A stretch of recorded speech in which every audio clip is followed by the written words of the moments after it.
एक बार की बात है, एक गांव में एक ब्राह्मण रहता था। वह सुबह उठता, नहाता, पूजा करता, खाना खाता और फिर सो जाता था। उसके पास किसी भी चीज की कमी नहीं थी। एक बड़ा खेत, खाना पकाकर देने वाली एक सुंदर सी पत्नी और 2 बच्चों का अच्छा परिवार था। सब कुछ होने के बाद भी ब्राह्मण के घर वाले एक बात से बहुत परेशान थे। वो बात यह थी कि ब्राह्मण बहुत आलसी था। वो कोई भी काम खुद नहीं करता था और दिन भर सोता रहता था। एक दिन बच्चों का शोर सुनकर ब्राह्मण जाग गया और उसने देखा कि उसके दरवाजे पर एक साधु महाराज आए हैं। ब्राह्मण और उसकी पत्नी ने साधु महाराज का स्वागत किया और उन्हें भोजन कराया। भोजन के बाद ब्राह्मण ने साधु की खूब सेवा की।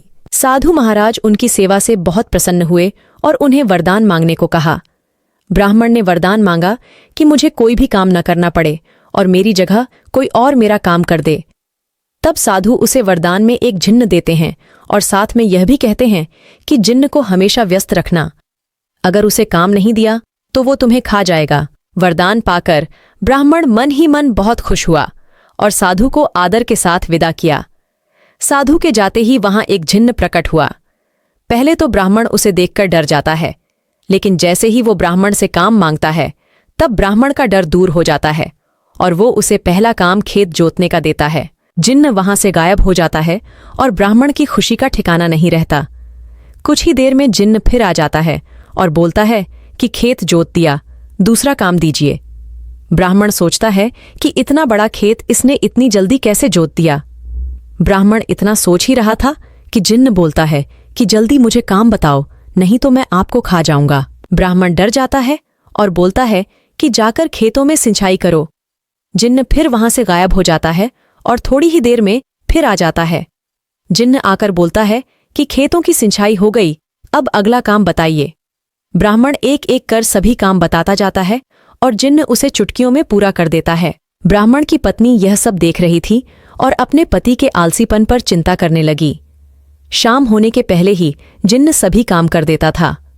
सब काम करने के बाद जिन्न ब्राह्मण के पास आ जाता और बोलता कि अगला काम बताइए, नहीं तो मैं आपको खा जाऊंगा। अब ब्राह्मण के पास कोई भी काम नहीं बचा जो उसे करने के लिए कह सके। उसे चिंता होने लगती है और वह बहुत डर जाता है। जब ब्राह्मण की पत्नी अपने पति को डरा हुआ देखती है तो अपने पति को इस संकट से निकालने के बारे में सोचने लगती है। वह ब्राह्मण से बोलती है कि स्वामी, अगर आप मुझे वचन देंगे कि आप कभी आलस नहीं करेंगे और अपने सभी काम खुद करेंगे तो मैं इस जिन्न को काम दे सकती हूँ। इस पर ब्राह्मण सोचता है कि पता नहीं यह क्या काम देगी। अपनी जान बचाने के लिए ब्राह्मण अपनी पत्नी को वचन दे देता है। इसके बाद ब्राह्मण की पत्नी जिन्न से बोलती है कि हमारे यहाँ एक कुत्ता है, तुम जाकर उसकी पूंछ पूरी सीधी कर दो।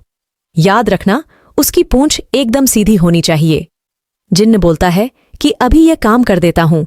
ये बोलकर वह वहां से चला जाता है। लाख कोशिश के बाद भी वह कुत्ते की पूंछ सीधी नहीं कर पाता और हार मान लेता है। हारकर जिन्न ब्राह्मण के यहां से चला जाता है।